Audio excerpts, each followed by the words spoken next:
इकडे माझा गरमागरम भात तयार आहे.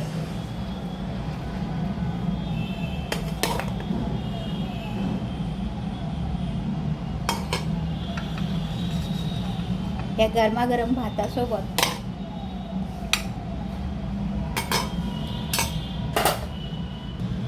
हे गरमागरम काकडी बेसन.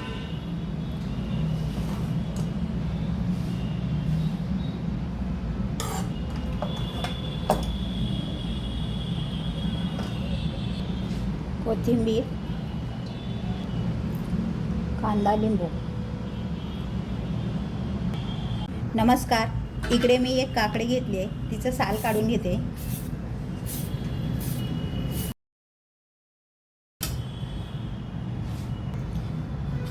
तिचा मागचा आणि पुढचा भाग कापून थोडंसं याप्रमाणे तिचा कडवटपणा, जर काकडी कडू असेल तर अशी प्रक्रिया केली तर तिचा कडवटपणा निघून जातो.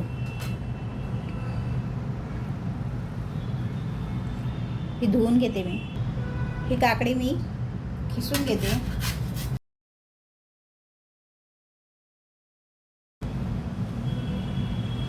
याप्रमाणे ही काकडी किसून अशी मी तिला पाणी नितळेल याप्रमाणे असं टेकन लावून तिला बाजूला ठेवते. हे तिचं पाणी सगळं असं एका साईडला होऊन जातं. त्याच चॉपरमध्ये पुन्हा एकदा मी हे ब्लेड लावून त्यामध्ये 4-5 हिरव्या मिरच्या, मिरची तुमच्या आवडीनुसार वापरा, 4-5 लसणाच्या पाकळ्या, थोडीशी कोथिंबीर,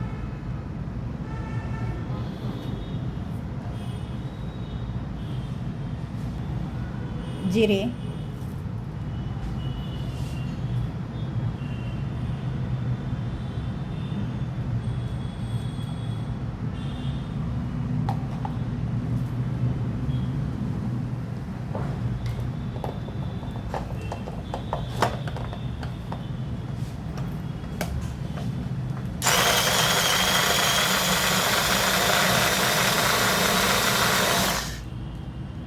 याप्रमाणे मी हे बारीक करून घेतलंय.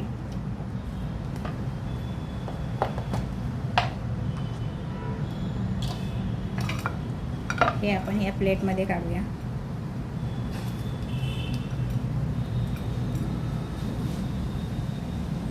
कढीपत्ता.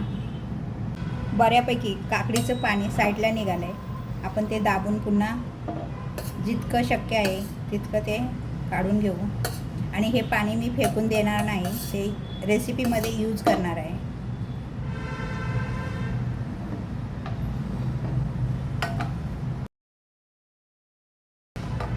बऱ्यापैकी ही कोरडी झाली आहे. चला आपण आता रेसिपीकडे वळूया. इकडे मी इंडक्शनवर कढई ठेवली, त्यामध्ये तेल घालूया. तेल गरम झाले, त्यामध्ये मोहरी तडतडली की कढीपत्ता,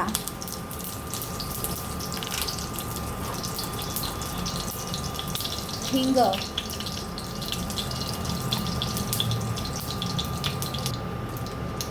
मिरचीचा ठेचा,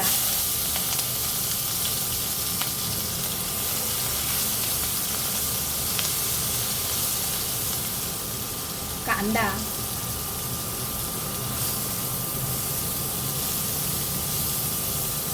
हे तेलावर 2 मिनिटं छान भाजून घेऊया.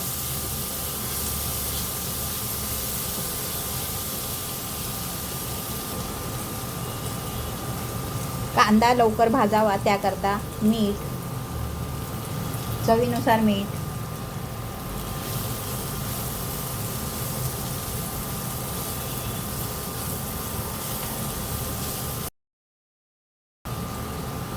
हळद,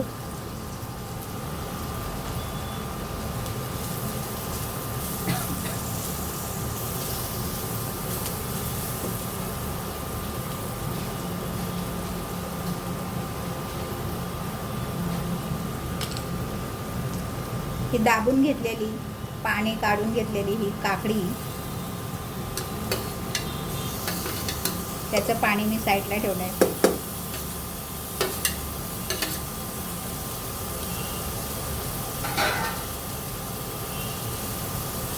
काकडी तेलावर चांगली परतून घेऊया.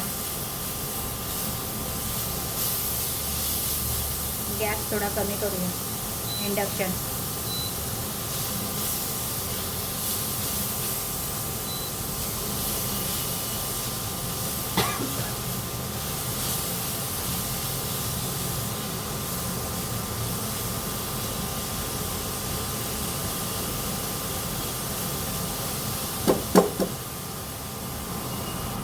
काकडी तेलावर छान परतून झाली. हे काकडीचं पाणी घालूया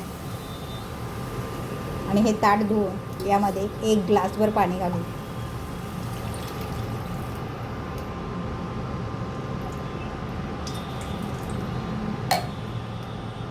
इकडे आपल्या फोडणीला उकळी आली आहे. थोडंसं इंडक्शन कमी करूया टेम्परेचर त्याचं. इकडे मी पाव कप बेसन घेतलं आहे.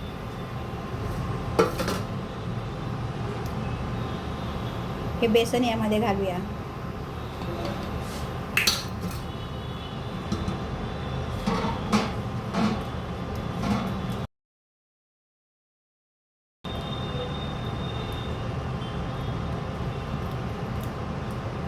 हे पटापट मिक्स करावे, अन्यथा त्याच्या गुठळ्या होतील.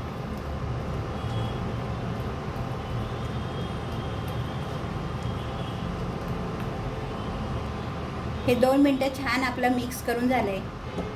आता मंद टेम्परेचरवर ते आपण 10 मिनटं शिजवून घेऊया.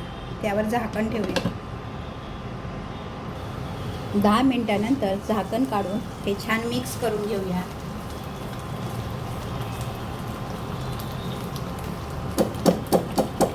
आणि इंडक्शन बंद करूया.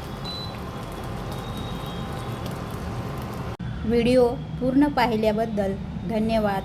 आवडल्यास लाईक, शेअर, सबस्क्राईब नक्की करा.